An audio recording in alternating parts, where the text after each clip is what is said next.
Welcome in, everyone, and thank you for listening to the 87th ever episode of the Missouri Sports Podcast, brought to you by 106 Apparel and recording via Zoom in and around Springfield, Missouri. I'm one of your hosts, Cameron Albert, alongside my good friend and fellow Mizzou fan, Kyle DeVries. How are you doing today, Kyle? I'm doing great today, Cameron. It is a wonderful day. Lots of good stuff going on with Mizzou. Kind of starting to see the beginnings of our return to societal normalcy and hopefully economical normalcy in society. And I even have a haircut scheduled for next week. So life is just really looking up right now. How are you doing? That's incredible. I'm doing well. Yeah, it seems like Springfield is going to return to some form of normalcy pretty soon. And yeah, everybody can get a haircut soon. Today was just an absolutely beautiful day. And yeah, the Mizzou news is great. So I don't know, can't ask for much more than that.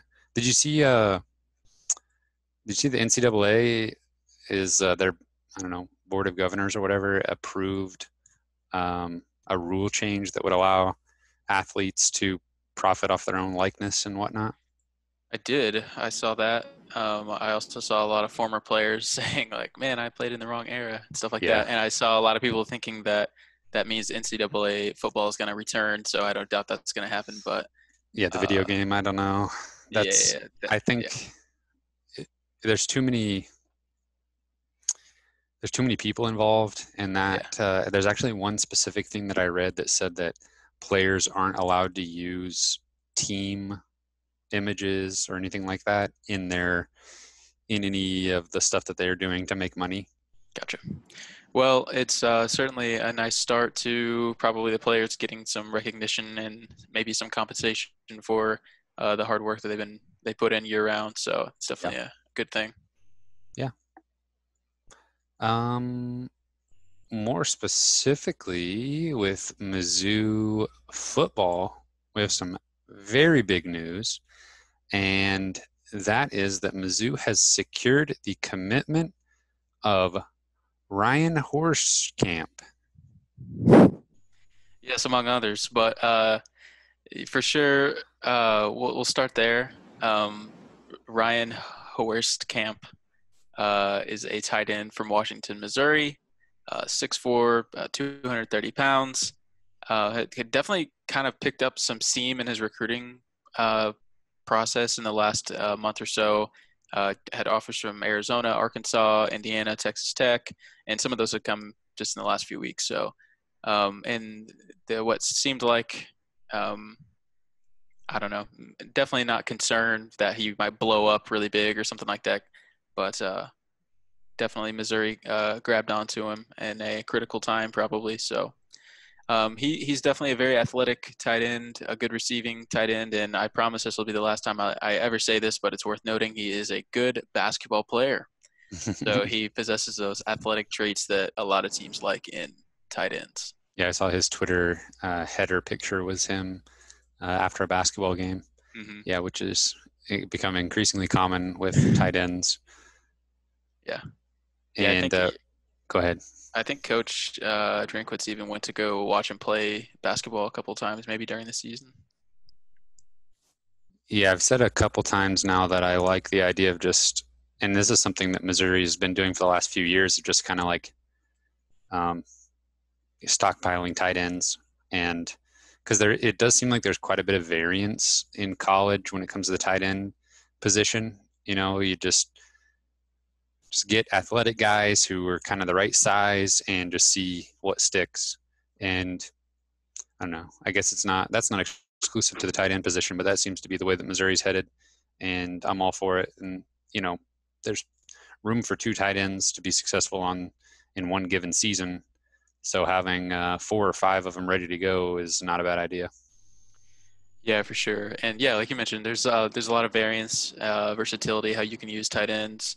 And Missouri already has a tight end on board before they got Mr. Horskamp, and that was Gavin McKay. He's the only recruit that Missouri currently has on board that isn't from Missouri. I think he's from like Memphis, Tennessee or something. But so Missouri is probably already full on tight end for this recruiting cycle, assuming they hold on to both of these guys. And like you said, I don't see any reason why either one of them would feel like their spots being in jeopardy or anything like that, because there's just a lot of room for tight ends. And we've seen some tight ends get hurt and stuff like in the last couple of years, and so we've seen Missouri get a little thin there. So it's good to have some good depth.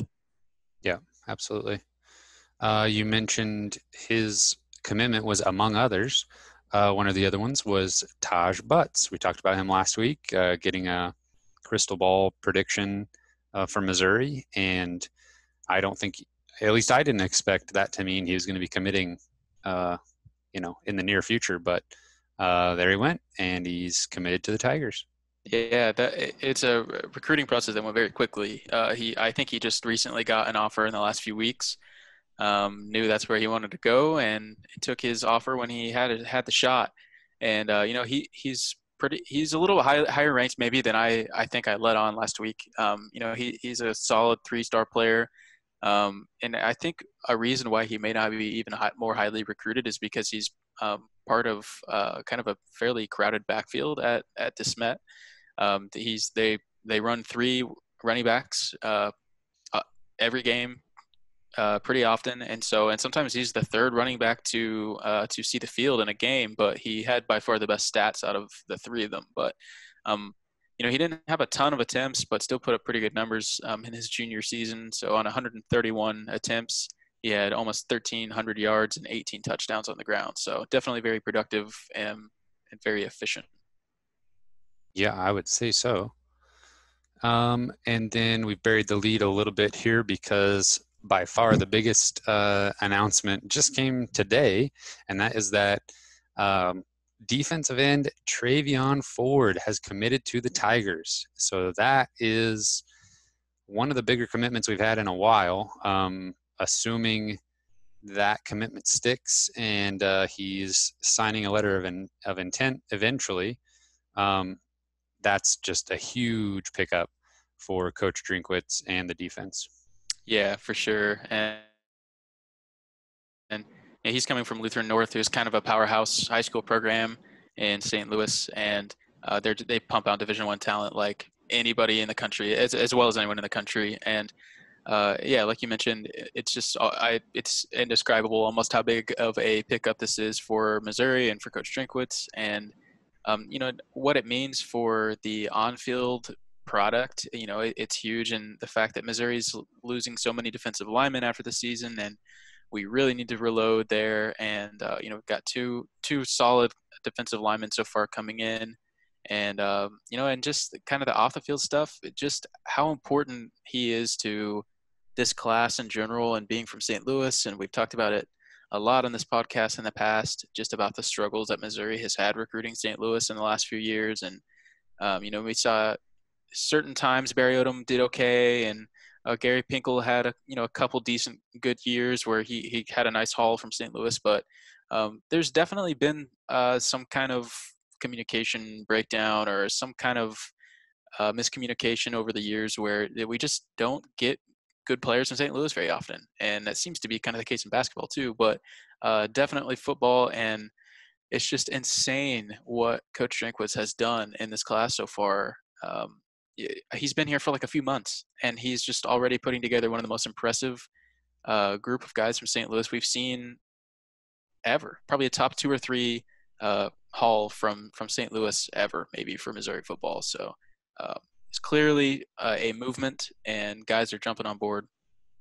Yeah, Ford in particular had offers from everybody, including Alabama, Texas, Oklahoma. So anytime you have a guy that's being offered by those kind of programs and he chooses Missouri, it's huge. You talked about the state rankings. He's, according to 24/7 Sports, Travion Ford is 3rd in the state of Missouri. That's according to the 24/7 Sports composite. According to just 24/7 Sports, he's 2nd in the state. And then, of course, the number 1 player in the state, cornerback from DeSmet, is going to Ohio State. So that's what we are have come accustomed to seeing at the top of the state rankings is players Mm-hmm. leaving the state of Missouri and going to Ohio State, Notre Dame, Texas, Oklahoma.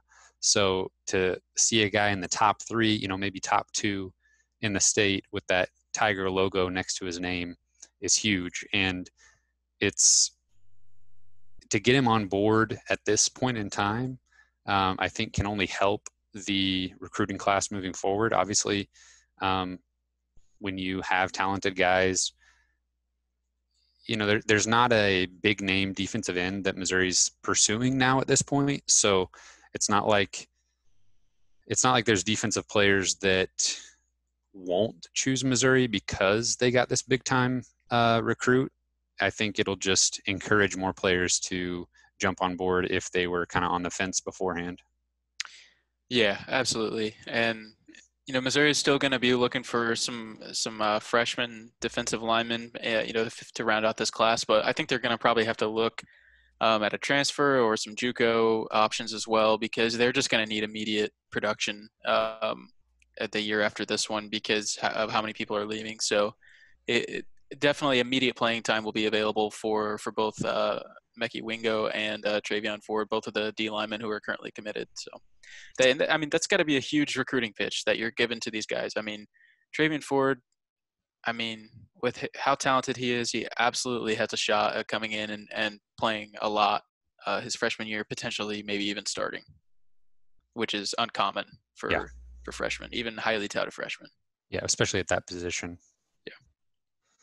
Yeah. Looking at the recruiting rankings as far as the team is concerned, it looks like that commitment bumped them from 9th to 5th in the SEC, and they're now sitting at 27th nationally. And that is something that you can work with. That is absolutely, kind of what we're looking for out of a Mizzou recruiting class. We've talked about multiple times how middle of the road in the SEC is top 30, top 25 in the country just because of how many recruiting juggernauts there are in the SEC. So that type of thing, 5th in the conference, around top 25 in the nation, that is absolutely what you want to see from a Missouri recruiting class. Yeah, for sure. And that's up there with some of Missouri's best classes. And we'll see how it all shakes out. By the time signing day's here, because sometimes if you just have more or less recruits, depending on doesn't matter how good or bad they're ranked, that can influence that ranking. So it'll really be interesting to see where Missouri shakes up or ends up whenever this is all finished. But clearly, it doesn't take an expert to see that there's momentum. There's some really a strong foundation to build upon, and it really seems like there's going to be more guys jump on soon. There's so much talent in Kansas City and St. Louis, and there's definitely more uncommitted guys out there that I think Missouri has a really good shot at. Yeah, but when it was all said and done, the last 5 seasons, Missouri has ranked 13th out of 14 in the SEC each of the last 5 seasons at the end of the recruiting cycle. The last time they were not ranked 13th was when they were ranked 12th, and that recruiting class was highlighted by Terry Beckner Jr. and Drew Locke. So it would take a lot. It would take more, I should say, for Missouri to hold on to their standings in the SEC recruiting rankings. But this is obviously a great start, and even if they regress a little bit, it will still be manageable. Yeah, and recruiting rankings obviously aren't always gospel and don't always transfer exactly. And these analysts are wrong all the time, but at the same time, they're also very good at what they do, and good players, according to their rankings, typically bring good results. And it's really important that Missouri lives a little bit better, a little bit higher in the rankings than they've been. It's not sustainable to play above your recruiting rankings year in and year out. There are very few schools that can do that consistently.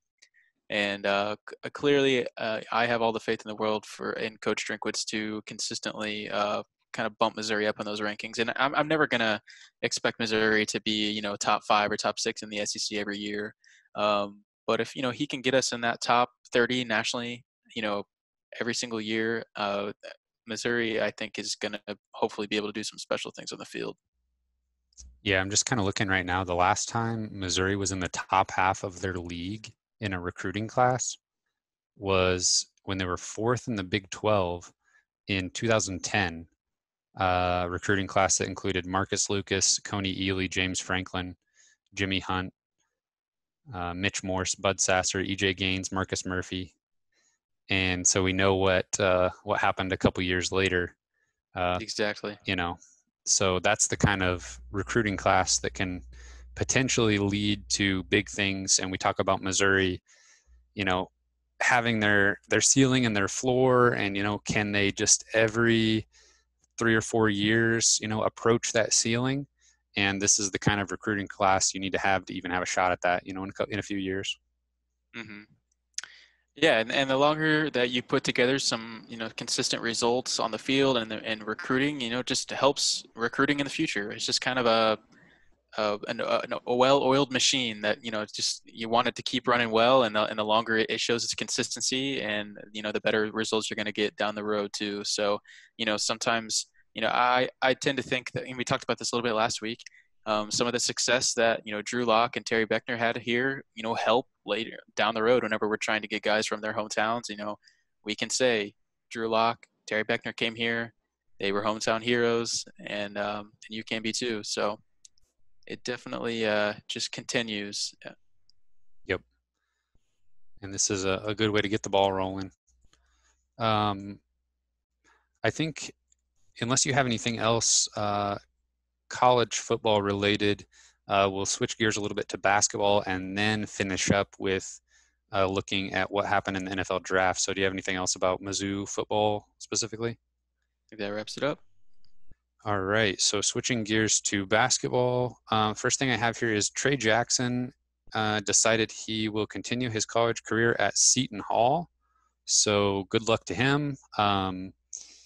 As far as a program, that is pretty clearly an upgrade for him. As far as recent success as in the NCAA tournament, and Seton Hall's had a pretty good run here. They were top 20 team in KenPom this past season. So Mm-hmm. I don't know they're what one of that. the best players in the country. Yeah. This past year. I don't know what that says exactly. I mean, when you go from players transferring and never being heard from again, or transferring to clearly worse programs. I don't know. This kind of reminds me maybe a little bit of Jonathan Williams transferring to Gonzaga, where it was like, okay, obviously this guy was good. It just wasn't a good fit, and he was successful there. So we'll see if it's kind of the same situation for Trey, because, like I said, it's pretty much an upgrade in program for him. Yeah, I still think the jury's still out a little bit on him, on what kind of career he is going to have. Definitely super high ceiling. Yeah, I definitely kind of see where you're coming from on the JW3 connection.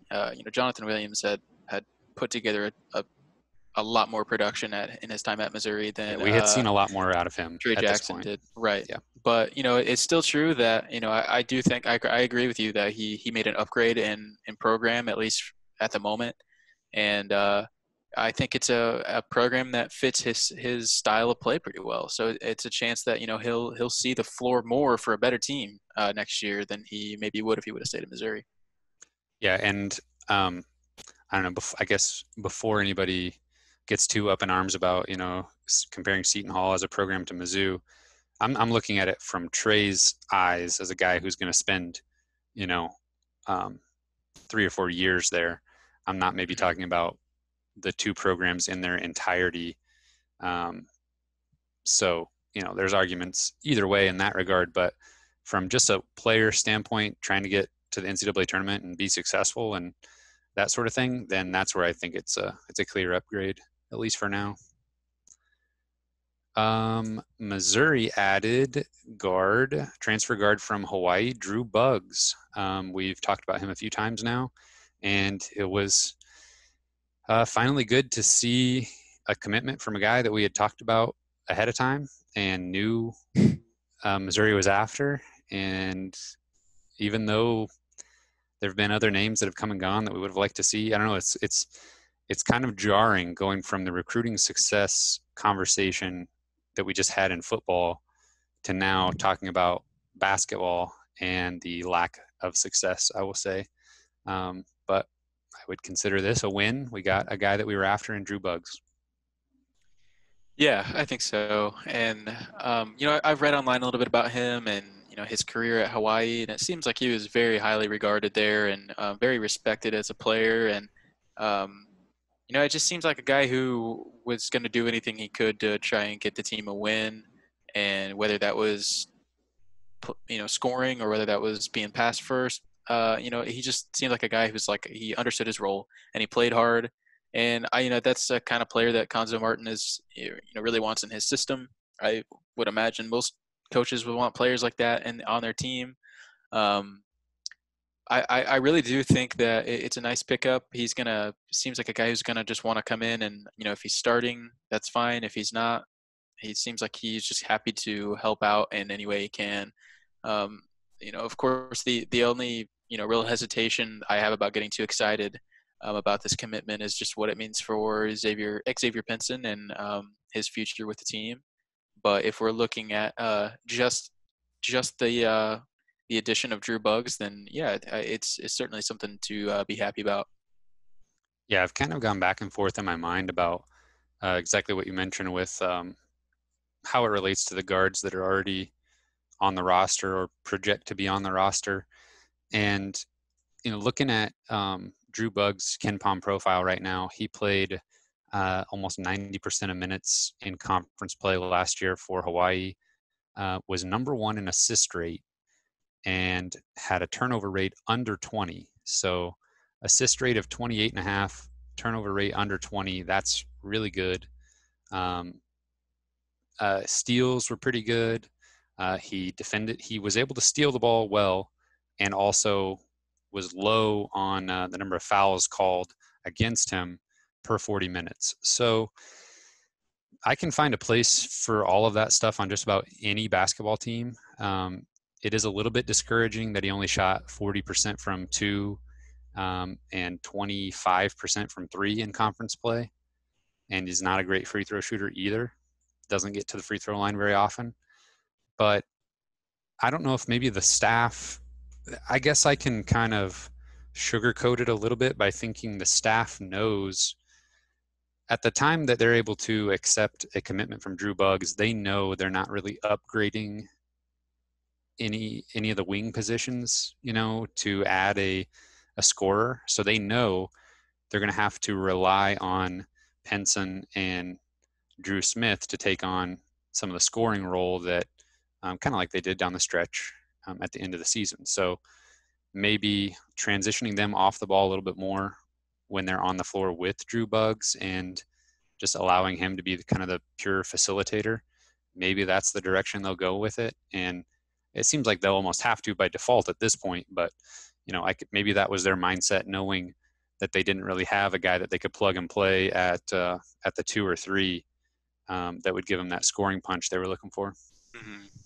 Yeah, it's nice to have some depth at that position, so we don't have to play Penson and Drew Smith like 38 minutes a game. And yeah, I think that there could be some interesting rotations. Where these guys are playing off the ball a little bit more, and like you said, Buggs is kind of the facilitator, and maybe giving Penson a little bit more opportunity just to, I don't know, play off the ball, go get some buckets in different ways.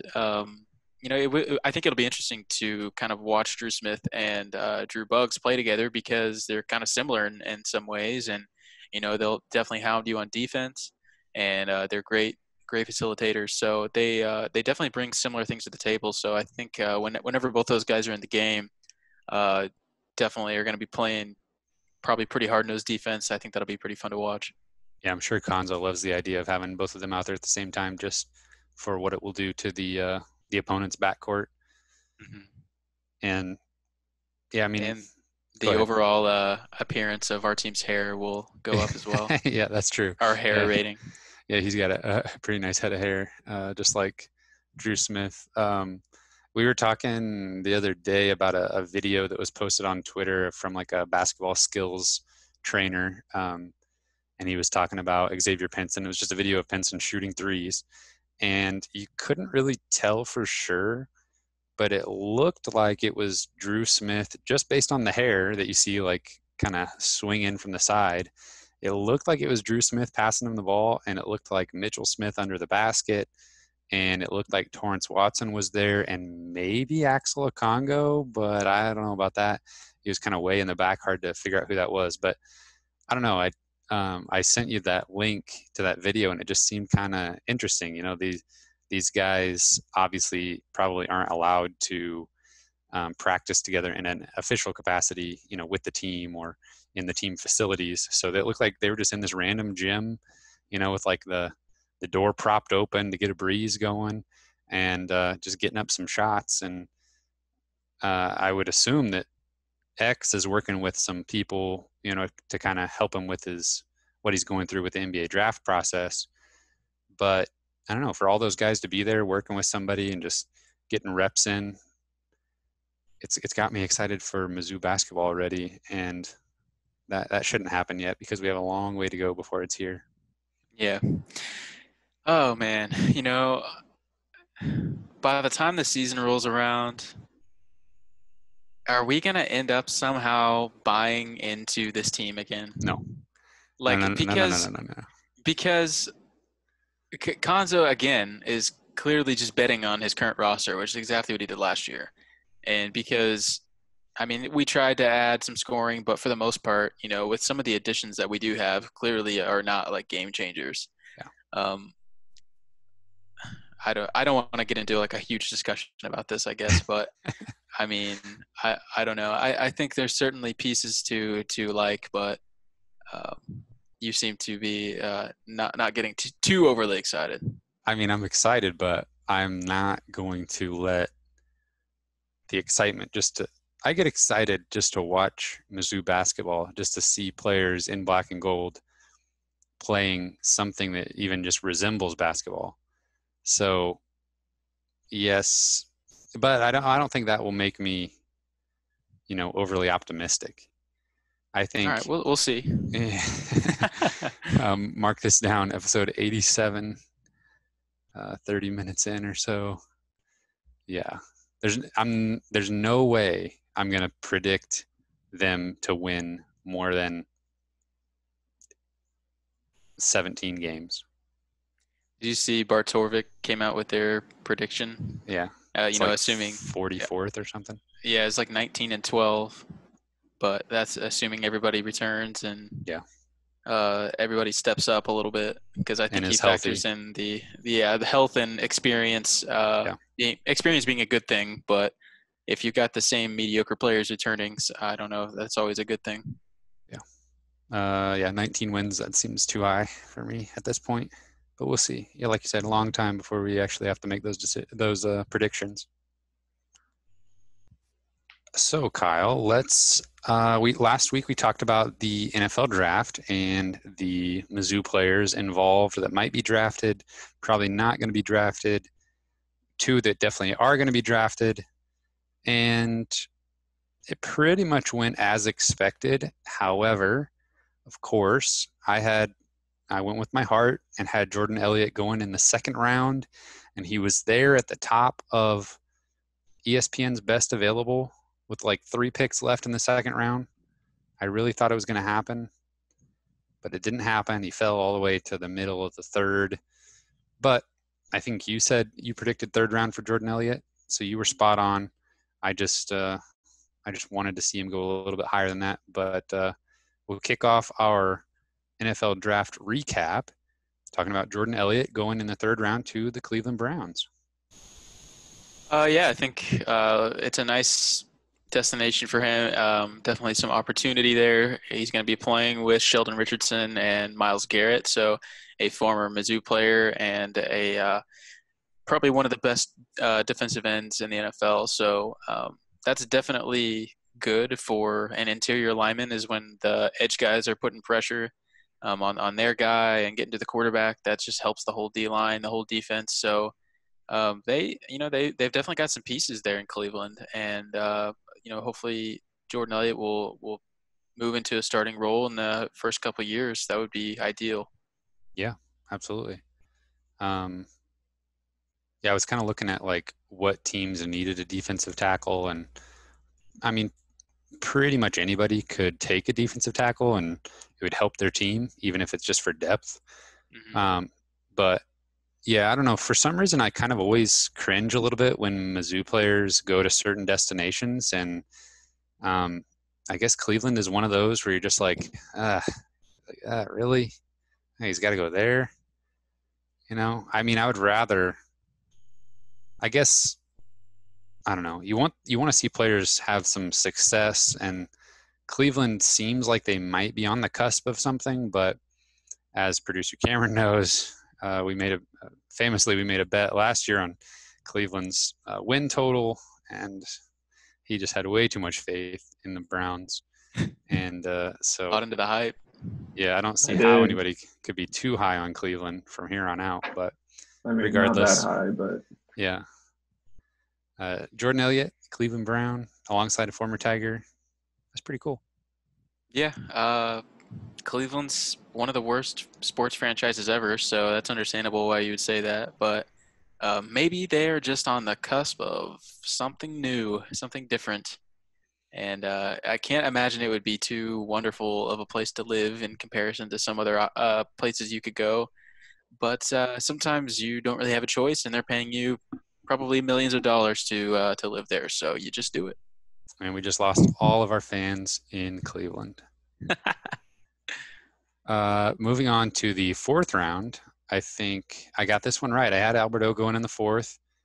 He is going to see a familiar face in Drew Locke, who he will be catching passes from in Denver. He is a Denver Bronco. That makes producer Cameron happy. Okay, that I don't love that. I'll be honest with you, I don't love that. But it is good to see Drew over there in frame. Hope he's doing well in Denver, and he's got to be, at least that's one person that's got to be happy to see that Alberto will be joining him in Denver. Yeah, they obviously had a great connection. Drew Lock senior year, they connected for a lot of touchdowns and a lot of yards. Um, as a Chiefs fan, I gotta say I'm a little split on how I feel about the Broncos assembling what seems like a explosive offense, and with two of my Missouri Tigers now going there, it's I don't really know what to feel. I'm feeling these weird feelings of not hating the Broncos that much, and I don't think I like it very much. But it's great for Alberto. I think it's a nice landing spot for him, and with a team that's probably going to throw the ball a lot. They drafted Noah Fant in the first round of the draft last year. But I think, like we talked about earlier in this episode, it's very plausible for both of those guys to see the field quite a bit. Yeah, and I think I don't know. There was something interesting, something significant in the connection between Drew Lock and Alberto, where it seemed like Drew always knew where Alberto was going to be, when he was going to be open in his route, and would just get it to him in the perfect spot. And that was something that wasn't really replicated by Kelly Bryant last season. Yeah. There were times where, well, famously, of course, in the Wyoming game, Alberto standing, streaking down the field wide open, headed to the end zone, and Kelly Bryant just didn't see him. With the game on the line there, with a chance to win it, and you got to feel like that was a spot where Drew Lock would have been looking for Alberto first and foremost. And how many times did we see him just kind of run right past the linebacker and the secondary just not look at him, and Drew Lock just kind of loft a pass up there in the seam and just catch it right there in the end zone. There just seemed like there was something special about that connection, and that's got to be something to do with what the Broncos were seeing when they decided to pick Alberto. Yeah, I think we've heard some rumors that Kelly Bryant and Alberto didn't have the greatest relationship, but I do think there was a special connection between Drew Lock and Alberto, and I even heard that it was possible Drew Lock kind of mentioned something to John Elway on day 2 of the draft, kind of giving a little plug for Alberto. So this was definitely Denver's draft was all about what weapons can we give Drew Lock so we can keep up with Kansas City's offense. That, at least to me, maybe I'm a little biased because I'm a Chiefs fan, but that seemed very much what it was. Is from the Broncos and the Raiders both. They added a lot of explosive pieces on offense, and it looks like it might be a little bit of an arms race in the AFC West. Yeah, it's not unlike the Raiders to go just draft some guys that can run fast, but um, it seems like, yeah, the Broncos, and I mean, from a Mizzou fan who is not inclined to hate the Broncos, except for what they did to the Panthers in Super Bowl 50, but we forgot about that already. So, um, it as someone who wants to see Drew Lock be as successful as possible, no matter what it means for any other NFL teams, um, it's so refreshing to see an organization kind of want to put the pieces around him. I mean, looking back to Blaine Gabbert's career, he started out in Jacksonville, and it just didn't really seem like, I don't know, it seemed like maybe, they, even just after one season, they were already looking to the future, for that next quarterback that they could try to go draft. And it doesn't seem like the Broncos are doing that. Now, the Broncos are not the type of organization to really commit to tanking very hard or anything like that. So, they might be, if they might find themselves stuck, if they invested a lot in Drew Lock and it just didn't pan out. But they seem more likely to do that than just kind of abandon him and tank and try to get the next up and coming quarterback. So I don't know. It'll be really fun, I think, to watch Drew Lock, and hopefully he'll be successful next year with some pieces. And Alberto get a few touchdowns in his rookie season would be really cool. I know who I'm going to try to target with my last pick of the fantasy football draft. I usually try to pick a Missouri Tiger, so maybe he may not be there, but that's who I'll be targeting. Do Alberto? Yeah. I thought you were talking about Drew Lock potentially. I'm like, I don't think he's going to be there that late in the No. draft. Yeah, it's very clear that the Broncos want to put the pieces around Drew Lock. They see the potential, and that's not always the case. Even with quarterbacks that are drafted highly, it seems like they don't always necessarily have the pieces around them to succeed. Whether that is maybe a coaching misconnection or just they just don't have much talent on the offense around them. That definitely does not seem to be the case in Denver. So if Drew Lock, for whatever reason, does not massively succeed, it won't be because he doesn't have good players around him. That's for sure. Yeah. So unfortunately, that was it as far as players that were drafted, and that's what we predicted last week. I mean, I don't think anybody was really expecting anybody else to be drafted on the national scene, or any of the beat writers or anything from Mizzou more specifically. But we've got more than a handful of players that have signed undrafted free agent deals. So I don't know that we need to talk about every single one of them.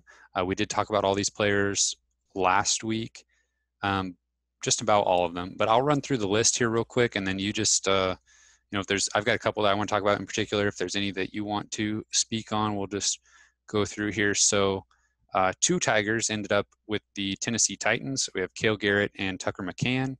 Yasir Durant to the Kansas City Chiefs. Tristan Colon Castillo to the Baltimore Ravens. DeMarcus Acey and Rondell Perkins to the San Francisco 49ers. Trevor Wallace-Sims to Jacksonville. And Jonathan Johnson to the Washington Redskins. That's everybody that I saw. Could have been missing one. Any of those names in particular stand out to you?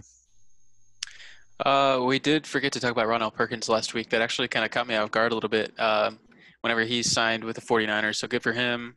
I think Kelly Bryant is the only guy we talked about last week that has not signed with anybody.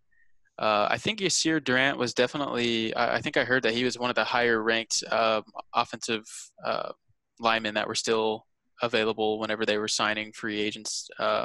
So he was probably fairly close to being drafted maybe at the end of that 7th round. But yeah.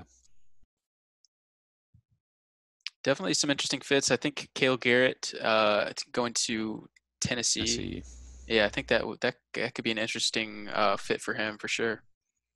I don't think we talked about Tucker McCann last week either. That's true. Um, Place kicker often finds himself flying under the radar, but um, definitely from a leg power standpoint and a versatility standpoint, it makes sense for a team to take a chance on him. Um, I'm really intrigued by Jonathan Johnson to the Washington Redskins. Um, Me being a Panthers fan, I'll be keeping an eye on them this year because they have Ron Rivera now as their head coach. And um, going back and watching the Amazon documentary that followed the Panthers 2 years ago, it just kind of made me really like Ron Rivera more than I even did before that. And so I'll be rooting for him to be successful in Washington, and having Jonathan Johnson there. That's undrafted free agent wide receiver.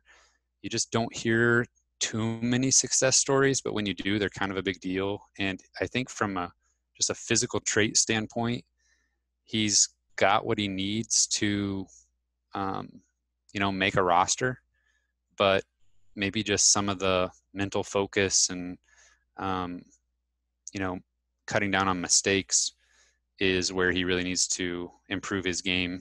And then I think he can maybe see the roster. Yeah, I would assume that Washington is definitely a team with probably more opportunity for a wide receiver to make the roster than other teams for sure. So I think I can only name like one Washington wide receiver. So um, yeah, it's certainly possible for any of these guys to sneak into the roster. Absolutely. Yeah, Cale Garrett was another one that, I mean, obviously you just mentioned him, but he was kind of at the top of those best still available lists. I did see Yasir Durant was like fourth on, I think, CBS Sports or something, of best available after the draft had ended. So this, all in all, if a couple of these guys make rosters and can stick around as a backup, I think that's pretty good. That's a pretty good year for Mizzou players um, in the NFL, even if only two of them were actually drafted. For sure. Did you watch much of the draft? No, let me think.